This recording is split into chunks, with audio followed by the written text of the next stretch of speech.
May pag-asa ba ako sa'yo? Ano ba ako sa'yo? Nandito naman ako sa'yo. Bakit hindi mo ko nakikita?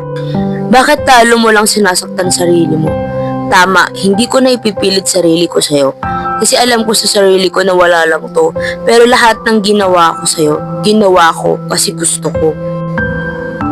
Hindi sa ibang tao, hindi dahil nangyari, kasi gusto kita. Kinilig ako kapag andyan ka. Kinilig ako kapag na-appreciate ko lahat ng efforts ko.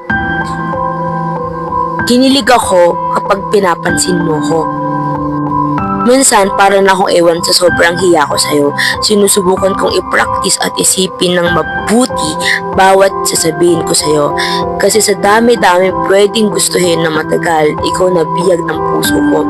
Pasensya kung nakagusto ko sa isang katulad mo. Kasi wala naman mangyayari kung mapapagod lang ako.